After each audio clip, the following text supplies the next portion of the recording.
Hey guys, this is Greg with Medical Muscle. So a lot of you have been asking me, can I make a video talking about how to select a clinical site? And I thought, man, that's a great idea. So there's a lot of factors that go into picking a good clinical site. You have, the location that you want to live in. Are there friends and family there? Is there a residency there in the specialty that you want? Those are some of the factors that you should think about. So, first off, what I'd like you guys to do when you have the chance is go to the affiliated hospital list for SGU and just see what hospitals there are in potentially the location that you want to live in, okay? So, for me, the most important aspect was that I was in a hospital where I could do all my first year rotations in one location. That was probably the most important part. Number two was that I wanted to be in a location that was central to a lot of other hospitals, so I didn't have to move or move very far. And number three, all my friends from the island and medical students were either at the hospital that I was going to or were in nearby hospitals. So those were the three factors that I considered.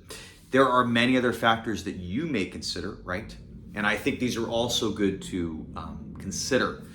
So let's just talk about location in general. SGU has location sites all over the country, in a lot of states, but primarily in New Jersey, Florida, New York, and California, but there's some all over the place. That's why I want you guys to check out this list. Now, if you don't pick a hospital that does all the first year rotations in one location, you may have to move mid-year, okay? So that means you have to find a lease that's less than 1 year, which can be kind of tough and also expensive. Moving is very expensive. I've come to realize that there's always a cost. So that was important to me. It may not be as important to you. You also have to consider being close to friends or family. So for me, being close to friends was very important. I have no family in this area. My family is all in a different state that doesn't have a clinical rotation site. So, that just wasn't an option, okay? But that's something to consider. Now, if you're really technical, probably one of the best things that you could do is to go to a clinical rotation site that has a residency of the specialty that you want. So say if it's, OBGYN, say they have an OBGYN residency at that hospital, okay? Make sure that you rotate, you do your first year rotation there, because basically that is your audition rotation. Everybody in that program is going to get to know you, okay? So that can be very helpful. And basically, that's just one less audition rotation you have to do during electives, right? But it's not totally necessary. You could also do it this way. You could be at a location that has a hospital that has all the first years, but maybe not a residency of your choice. But there could be a lot of hospitals around that location that do have residencies, and maybe they don't offer rotations for whatever reason, but they have residencies in that area, okay? Maybe they don't have the first full year, but you can do like electives there. That would be a smart decision as well, okay? And that was my decision. My hospital didn't have a residency specifically for my specialty, but there are many hospitals in New Jersey and New York that I can rotate at. Okay, so that's something to think about, okay? Now, another thing to consider is being close to your friends. So when you're filling out your clinical rotation preference, you have a choice to add people that you want to be in the same hospital with.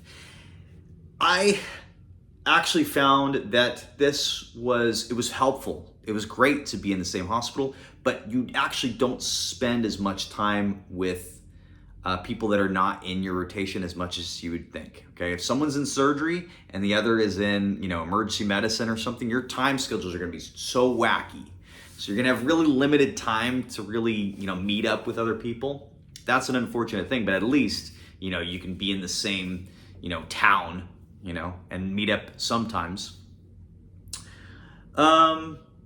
One other thing that I think is important to consider too is where you're going to do your electives. Okay, what state are you stationing yourself in? So if you're going to be in either New Jersey, New York, California, Florida, those are like the big ones for SGU. You're going to have a lot of options for electives. Okay, in that area, honestly. That's just the way it goes. So not only do those have, a lot of rotation sites just for in general, but they have a lot of elective sites. Now, one caveat with that is that out of network rotation sites are really tough to get. Not a lot of hospitals want to do that. Some of them, I've heard people trying to get into those and they never heard back. Okay. So I would just bank on only doing in-network rotations. That's basically your only option for the most part.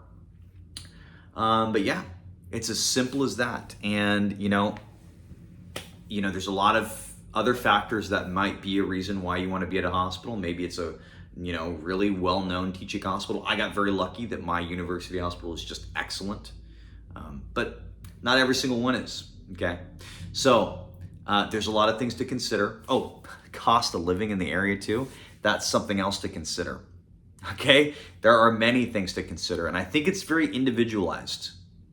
Okay, the location that you want to live, the friends that are around you, family that might be around you, the cost of living there, the access to residencies at that hospital, access to electives around that area that also have residency programs, a lot of things.